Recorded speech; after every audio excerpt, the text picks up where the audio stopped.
Death and the Woman by Gertrude Atherton. Her husband was dying, and she was alone with him. Nothing could exceed the desolation of her surroundings. She and the man who was going from her were in the third floor back of a New York boarding house. It was summer, and the other boarders were in the country. All the servants except the cook had been dismissed, and she, when not working, slept profoundly on the fifth floor. The landlady also was out of town on a brief holiday. The window was open to admit the thick, unstirring air. No sound rose from the row of long, narrow yards, nor from the tall, deep houses annexed. The latter deadened the rattle of the streets. At intervals, the distant, elevated, lumbered protestingly along, its grunts and screams muffled by the hot, suspended ocean. She sat there, plunged in the profoundest grief that can come to the human soul. For in all other agony hope flickers, however forlornly. She gazed dully at the unconscious breathing form of the man who had been friend and companion and lover during 5 years of youth, too vigorous and hopeful to be warped by uneven fortune. It was wasted by disease. The face was shrunken, the night garment hung loosely about a body which had never been disfigured by flesh, but had been muscular with exercise and full-blooded with health. She was glad that the body was changed, glad that its beauty, too, had gone some otherwhere than into the coffin. She had loved his hands as apart from himself, loved their strong, warm magnetism. They lay limp and yellow on the quilt. She knew that they were already cold and that moisture was gathering on them. For a moment, something convulsed within her. They had gone, too. She repeated the words twice, and after them, forever. And the while, the sweetness of their pressure came back to her. She leaned suddenly over him. He was in there still, somewhere. Where? If he had not ceased to breathe, the ego, the soul, the personality was still in the sodden clay which had been shaped to give it speech. Why? Why could it not manifest itself to her? Was it still conscious in there, unable to project itself through the disintegrating matter, which was the only medium its creator had vouchsafed it?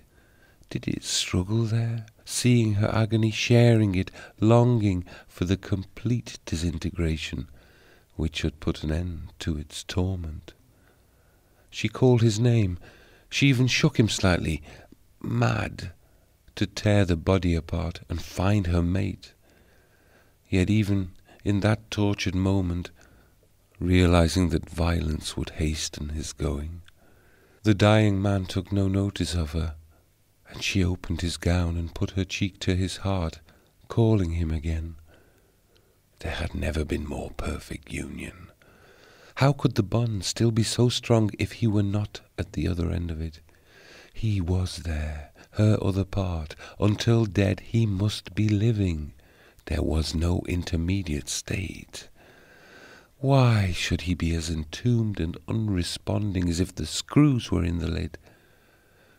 But the faintly beating heart did not quicken beneath her lips. She extended her arms suddenly, describing eccentric lines above, about him, rapidly opening and closing her hands as if to clutch some escaping object, then sprang to her feet and went to the window. She feared insanity. She had asked to be left alone with her dying husband, and she did not wish to lose her reason and shriek a crowd of people about her. The green plots in the yards were not apparent, she noticed. Something heavy like a pall rested upon them.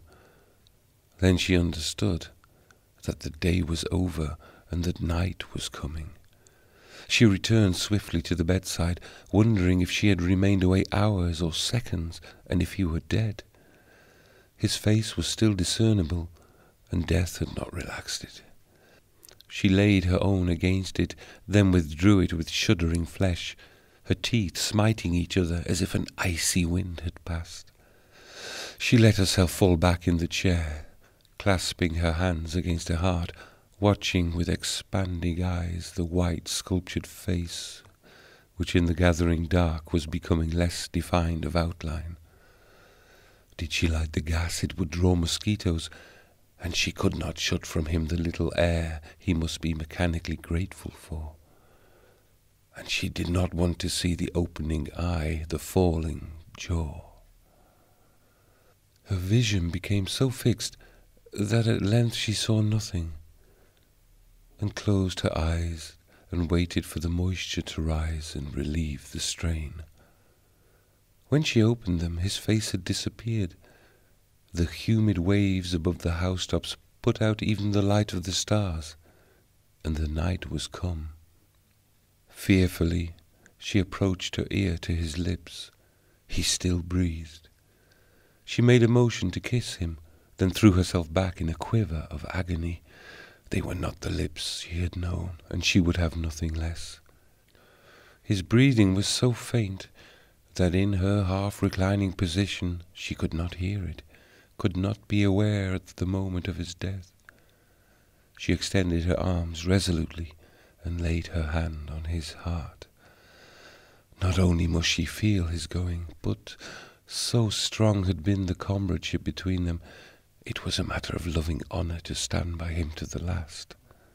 She sat there in the hot, heavy night, pressing her hand hard against the ebbing heart of the unseen and awaited death. Suddenly, an odd fancy possessed her. Where was death?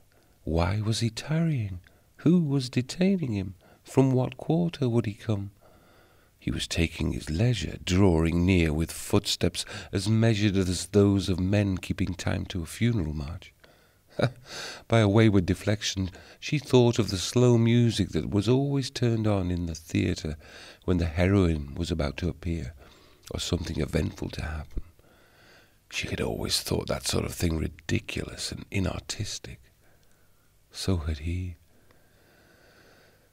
She drew her brows together angrily, wondering at her levity, and pressed her relaxed palm against the heart it kept guard over. For a moment the sweat stood on her face, then the pent-up breath burst forth from her lungs. He still lived. Once more the fancy wantoned above the stunned heart. Death. Where was he? What a curious experience, to be sitting alone in a big house she knew the cook had stolen out, waiting for death to come and snatch her husband from her. No, he would not snatch. He would steal upon his prey as noiselessly as the approach of sin to innocence, an invisible, unfair, sneaking enemy with whom no man's strength could grapple. If he would only come like a man and take his chances like a man. Women had been known to reach the hearts of giants with the dagger's point, but he would creep upon her. She gave an exclamation of horror. Something was creeping over the window-sill. Her limbs palsied, but she struggled to her feet and looked back, her eyes dragged about against her own volition. 2 small green stars glared menacingly at her, just above the sill.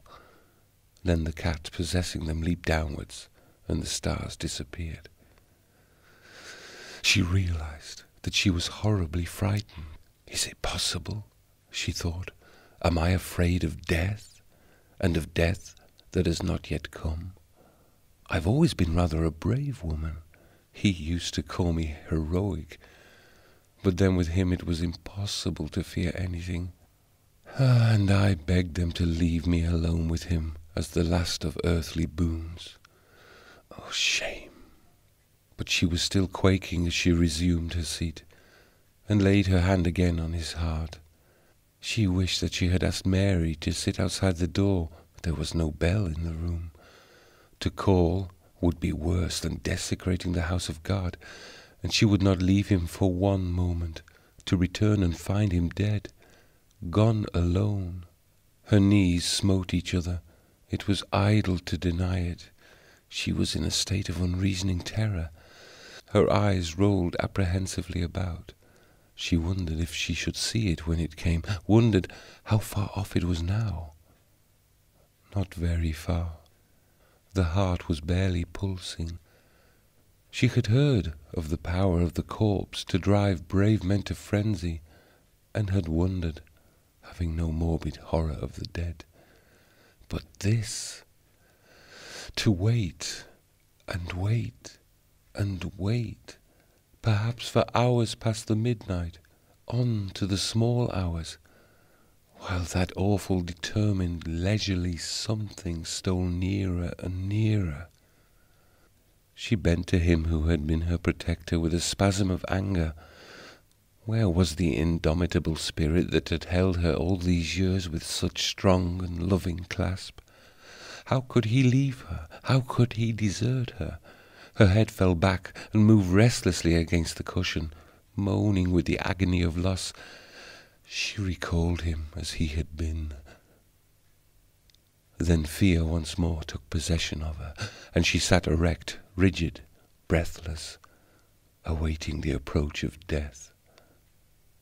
Suddenly, far down in the house on the first floor, her strained hearing took note of a sound, a wary, muffled sound, as if someone were creeping up the stair, fearful of being heard. Slowly. It seemed to count 100 between the laying down of each foot. She gave a hysterical gasp. Where was the slow music? Her face, her body were wet, as if a wave of death sweat had broken over them. There was a stiff feeling at the roots of her hair. She wondered if it were really standing erect, but she could not raise her hands to ascertain. Possibly it was only the colouring matter freezing and bleaching. Her muscles were flabby, her nerves twitched helplessly.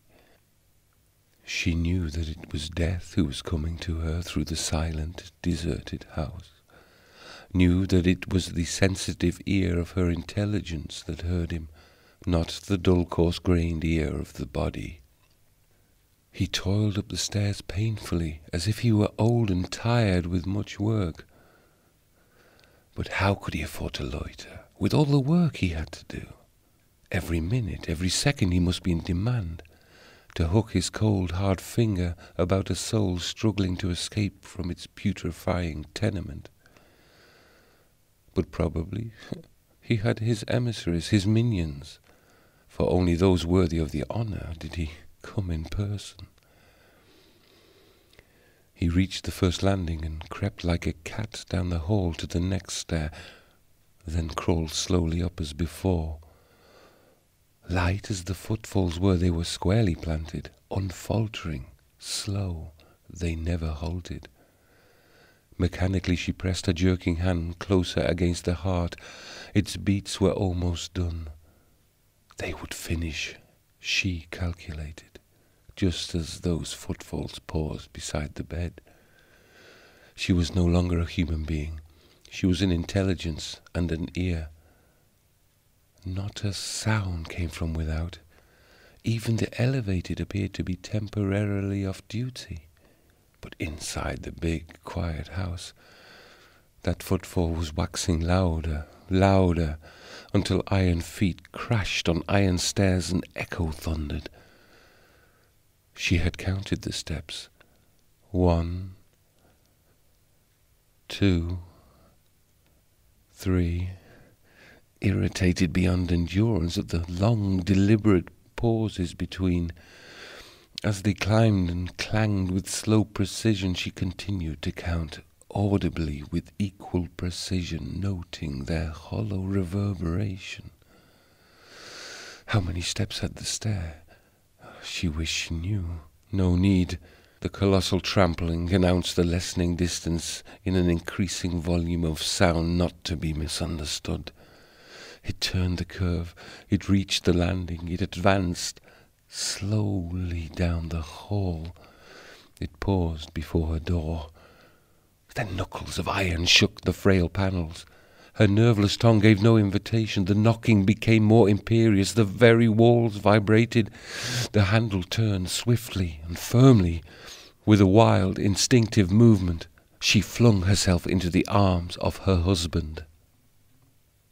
When Mary opened the door and entered the room, she found a dead woman lying across a dead man. End of Death and the Woman.